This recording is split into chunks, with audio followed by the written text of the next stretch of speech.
What's going on, everyone? Welcome back to the channel. Thank you for checking out today's video. We're taking a break today from working on cars. We got our two project cars behind us, the Corvette and the Neon SRT4, and I wanted to make a little bit of a different video, kind of one that kind of goes back to my roots when I first started this channel, and that is giving some advice when you guys are looking to buy your next car. I originally started this channel to help others to work on their cars, give advice, give tips and tricks that I've learned along the way to better help you guys do what you need to do to your vehicles. Now, we all know, aside from a few, a handful of collector vehicles, buying a car is pretty much a horrible investment of your money. There's maintenance, wear and tear, and unless you're buying a vehicle that's broken that you are going to flip, you're probably not gonna make any money on it when you go to sell it down the road. So that makes it very important when you go buy a car to look at all the important things, to check it over, to make sure you are getting the best deal and the best bang for your buck so that you don't have to spend more money than you had planned.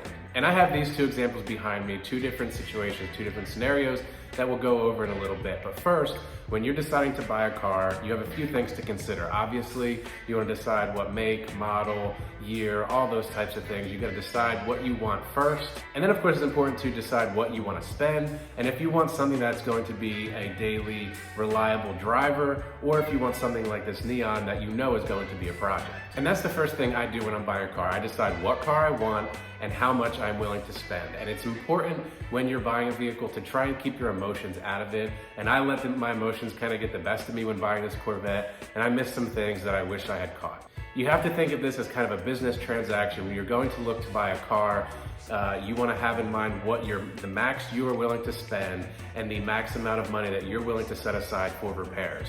And try not to get caught up in, liking the car, what it is that you really want it, because then that could lead you to problems that I will go into with this car, and you will be spending a whole lot more money and kind of just cause yourself a lot more headaches that are needed. The first thing you want to do before you even go look at the vehicle you may be considering is check the title. Make sure it is a clean title in the person's name that you are communicating with. Run the VIN, check the Carfax, all of those things.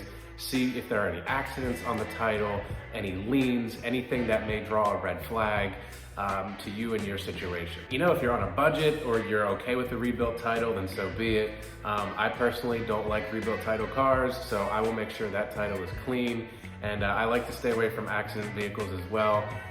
If it's there and it's minor, whatever, I'll consider. But I like to make sure that title is clean. That is the number one thing that you should do before you even go see the car. The next important thing when you're communicating with the seller is ask questions. That is one thing that I have learned over the years to do, is just ask as many questions as possible. And if the seller gets annoyed and doesn't want to answer your questions, well, then that's not the deal for you. You can learn a lot about the vehicle by asking questions.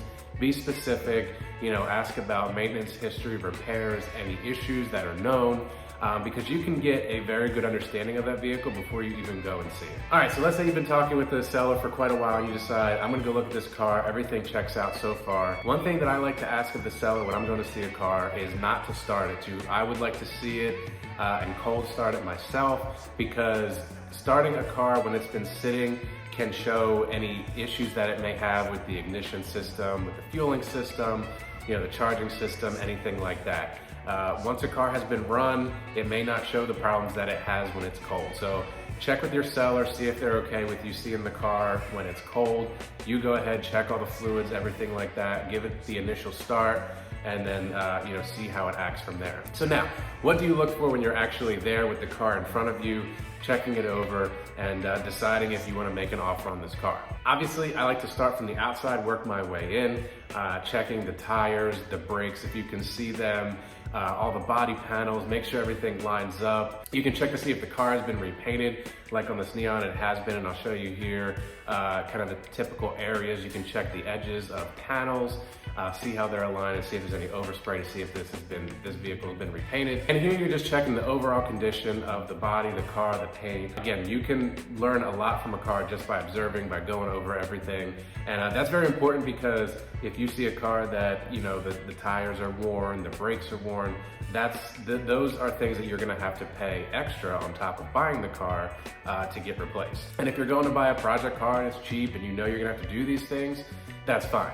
But if you're in the case like I was with the Corvette and you're trying to get in it and go and not have to worry about anything, you really want to check over all those things, and you're also going to want to consider that when making an offer on the car. As many cars as I have bought over the years, I really screwed up with this Corvette, and I don't say that to try and be negative, but I did let my emotions get the best of me. I got super excited with this car, and it turned out to obviously be turning into a project right now. In a way, it's good. Obviously, I'll make videos for you guys, and it's good for my shop, for advertisement, going to the track and all those things, and obviously I can put my own twist on it now. But that wasn't my original plan, and if I had dug a little bit deeper, I would have found some indications that I was basically being lied to or misled, and maybe wouldn't have bought this car.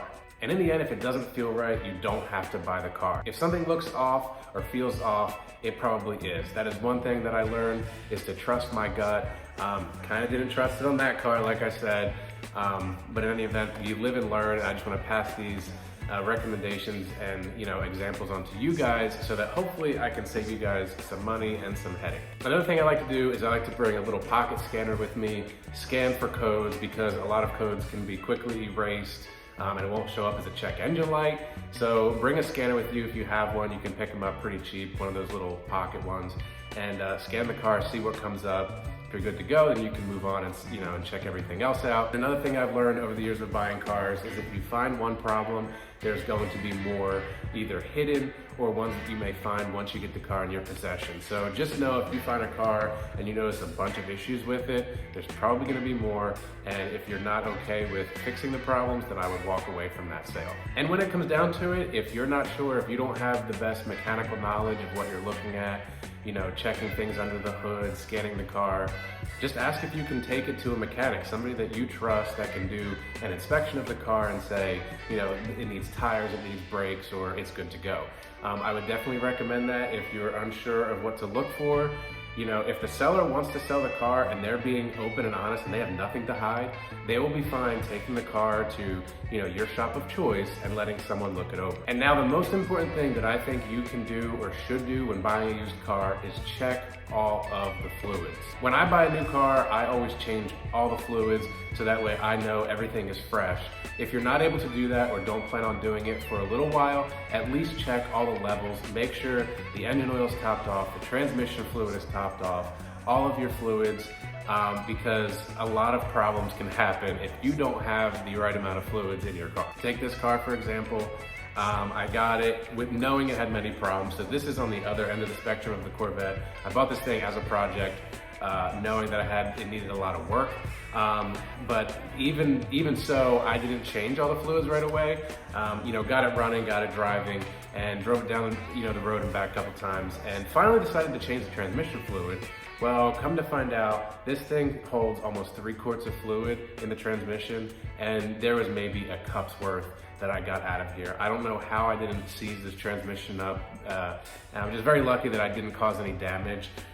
So definitely check all your fluids. Again, even if you're not gonna change them right away, make sure they are topped off, because if you have low fluids, or in this case, almost no fluids, you can cause a catastrophic failure. So hopefully you guys can make use of this video. I know some of this stuff is common sense, but again, I just want to share this with you and to help you avoid some of the mistakes I've made over the years and even currently, unfortunately. So thanks for checking out this video. If you enjoyed it, please give it a thumbs up. If you're new to the channel, welcome. Please consider subscribing. I like to try and provide a little bit of variety on this channel, both with the cars that I own and work on, and videos like this where I'm offering you guys some advice and things to look out for when you're out there, in this case, looking for a car. So hopefully soon in one of the upcoming videos, I really hope that I'll be back working on this Corvette. Like I said, just waiting on some more parts to come in. I want to have this thing back on the road within the month. I have some plans coming up, some races, or some events rather, that I really want to take part in. So please stay tuned for that. I'm really excited. So thanks everyone for checking out this video. I hope it helped you. I hope everyone enjoys the rest of their day. And I'll see you next time.